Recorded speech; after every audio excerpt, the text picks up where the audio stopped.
Nous avons discuté des rapports crédibles qui indiquent que le Rwanda continue de soutenir le groupe rebelle M23 et possède ses propres forces en RDC. Sert à rien de jeter l'opprobre sur quiconque. Ces défis ne sont pas insurmontables. Nous pouvons trouver des solutions. Et ces solutions seraient bien moins coûteuses au plan financier et en termes de vies humaines. I've had occasion to have a discussion with President Tshisekedi, and I've also had an occasion to speak to President Kagame. I think President Kagame has been forthright that they have nothing to do with M23. There are other people who think otherwise, but we do not want to engage ourselves in blame game and finger pointing. Il faut que ces pays coopèrent effectivement pour la sécurité de l'Est du Congo et aussi pour les garanties de sécurité, il ne faut pas l'oublier, du Rwanda et de l'Ouganda. Il ne faut pas oublier que l'ADF est un mouvement originaire de l'Ouganda. Il ne faut pas oublier qu'il y a encore dans le Congo, le FDLR, qui est un mouvement sorti des génocidaires des Hutus. Alors, il y a des préoccupations de tous les pays. Il faut qu'ils s'entendent. Et viennent-ils du Rwanda, ces équipements? Ils viennent de quelque part. Ils viennent de quelque part. Le Rwanda et sa responsabilité dans la tragédie que vivent mon pays et mes compatriotes des zones occupées par l'armée rwandaise et ses alliés du M23 ne sont plus discutables, dès lors que plus d'une fois, aussi bien les groupes d'experts dûment mandatés par l'ONU et le mécanisme conjoint de vérification élargie de la conférence internationale sur la région des Grands Lacs, la CIRGL, que des organisations non gouvernementales, humanitaires et des droits de l'homme crédibles les ont établis dans des rapports documentés et objectifs à la limite du scientifique. Il y va de l'image et de la crédibilité de notre organisation.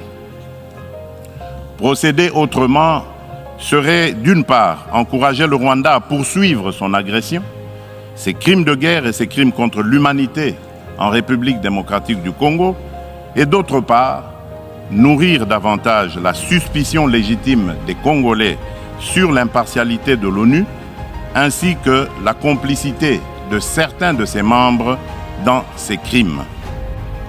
Je réaffirme haut et fort à cette tribune de la plus haute instance internationale de gestion des affaires du monde, la détermination du peuple congolais et de ses dirigeants de défendre toujours, jusqu'au sacrifice suprême, l'intégrité territoriale, l'indépendance et la souveraineté de leur pays, dans le respect, bien sûr, du droit international et des engagements pris au sein des organisations internationales dont il est membre. Que l'État congolais et la société civile ne permettront jamais à quiconque de tenir le discours de la haine tribale, ethnique et raciale ou xénophobe dans notre pays. La Constitution de la République et les lois congolaises interdisent un tel discours et le sanctionnent sévèrement. Nul ne peut donc prétexter de ce discours imaginaire pour justifier des aventures criminelles au Congo, diviser les Congolais et fragiliser l'unité nationale à laquelle tous mes compatriotes tiennent. La République démocratique du Congo n'est pas et ne sera jamais génocidaire. De même, je soutiens que la prétendue collaboration que certains officiels congolais entretiendraient avec les opposants rwandais des forces démocratiques pour la libération du Rwanda, les FDLR, dont se servent les dirigeants rwandais pour justifier les agressions répétées de la RDC, est un alibi qui n'est corroboré par aucun fait avéré sur le terrain. En effet, les FDLR ont été décapités et réduites à néant par les forces armées de la République démocratique du Congo, les FARDC, en étroite collaboration avec l'armée rwandaise dans le cadre des opérations conjointes menées il y a quelques années.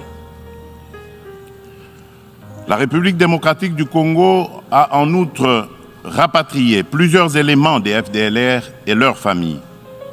Dès lors, les Congolais se demande de quel FDLR parle-t-on? Quel est le mètre carré du territoire rwandais occupé par ces fantomatiques FDLR? À quel lieu précis du sol rwandais a-t-on jamais vu un jour un soldat congolais? Quoi qu'il en soit, la République démocratique du Congo reste disponible pour toute action répressive contre tout groupe armé qui tenterait de troubler la paix et la sécurité dans un pays voisin et dans la région des Grands Lacs.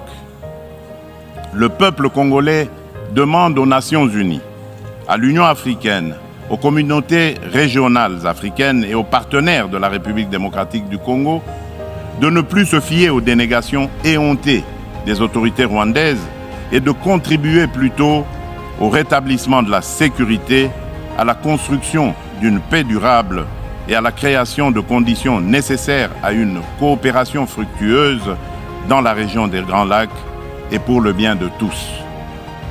Nous, peuple congolais, sommes décidés cette fois-ci à mettre définitivement fin à l'insécurité à l'est de notre pays, quoi qu'il en coûte.